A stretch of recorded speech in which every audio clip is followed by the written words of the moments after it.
Hi, everyone. Has someone ever said to you that you're thinking too much? That you're overthinking? Have you ever thought out loud? Or my favorite, what were you thinking? Thinking is a process that our brain goes through to sort through details and figure things out so you can make a decision at the end of it all. Sometimes it's a bad decision, but thinking helps you go through the process of reviewing all the options and reviewing all the information, reviewing all the facts, so you can come up with a final decision on what to do, whether it's to buy a car, buy a house, move, not move, whatever it is. We got to process all the pros and cons and all the information so that we can come to a decision at the end. We really need to take our time and write things down, think about it, discuss things with people, focus, take your time. Yeah, don't jump into anything. This is what we should be doing. Doesn't always happen that way. Sometimes we, jump to a conclusion and jump into it right away. Sometimes we might even think so long about something that we don't get it done at all. So, in between these two extremes again, of course, we come up with, a lot of answers. Some of them not good choices in life, some of them real good choices, but yeah, we've got lots of thinking going on.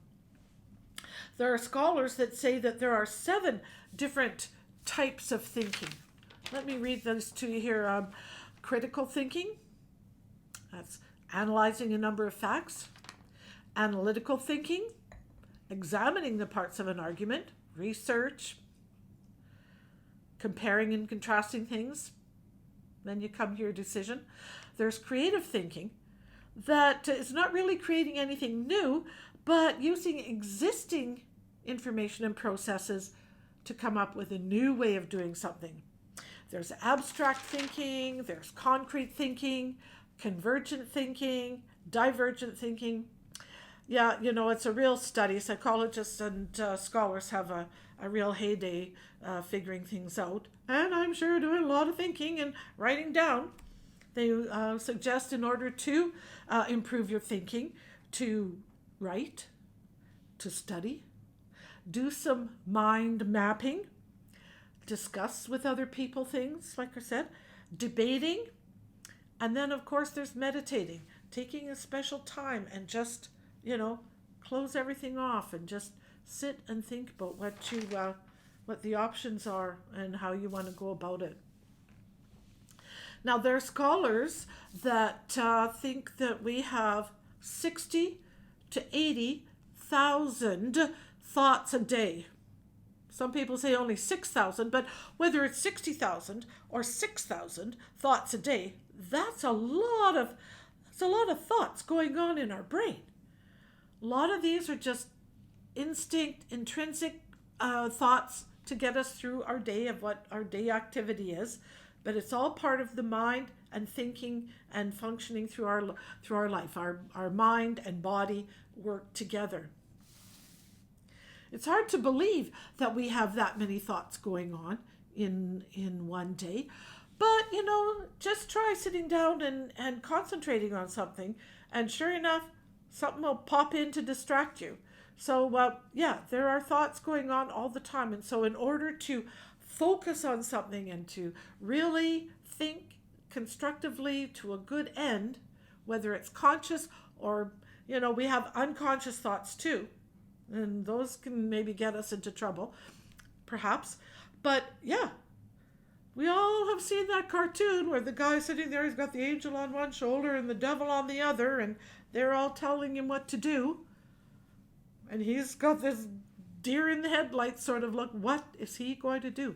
How is he going to analyze all that information to make a good decision? Yeah, he's thinking hard. John and I were watching a documentary the other day, and there was a car crash. We were watching a car crash, and there was a guy who had just been, accidentally on the scene, just coming along, And here's this car crash, terrible.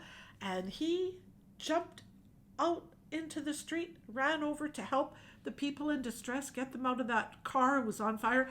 He needed to help. They needed to get out of the car. He was there and he accomplished it. Bing, bing, bada boom. Perfect. We also have heard about the captain of a ship who has all sorts of training. He's been taught and worked on a boat for many, many years. Now his ship, I think it was a ferry, lots of people, lots of vehicles on this ferry, and it somehow ran aground, ran into a rock or something. I don't know what he did. But guess what he did? He chose to flee. He chose to flee. Now his brain went through and all of his 60,000 thoughts, he got himself to shore. And later on, when interviewed, he said that he could direct the rescue mission from the shore more efficiently. Well, that's not really how it works. So we have two extreme things here. Here's the guy, no training, and his brain immediately taught him and told him and spoke to him to get over there and help. What makes it different? We have in any disastrous or difficult situation, we have fight, flight, or freeze. This is all our mind and body working together. It's all a decision, a thought that is made. And like I said, some of it, it's reactionary and we just do it. It's just what the mind has told the body to do. So I said to John, well, I sure hope that when we come, if I ever get into a situation that needs some real instant thought and help, I sure hope I would be one that would run towards the problem so I could help and not run away and not freeze. But I don't know. I don't know how I'm going to react. I don't know what my brain is going to tell my body to do. We don't know. Our mind and our body working together, the thought process to make our body do and how we react to situations or what we decide to do, whether it's painting a house, buying a car, going on a holiday, which school to go to, all sorts of things we have to think about. Write down the options, write the pros and cons, take time, slow down to make your decision as good as you can. And it's not always going to work out. We all know that every decision we make, whether it's a short decision or we've taken a long time, they don't always work out. There are consequences to any of our mind-body reactions, any thought process we go to, and coming up to a red light or coming up to a light and it turns yellow. Do we hit on the gas or hit on the brake? How do we make those choices? Ongoing, all day long, thousands and thousands of these instant choices that we make. So, what am I going to do tomorrow?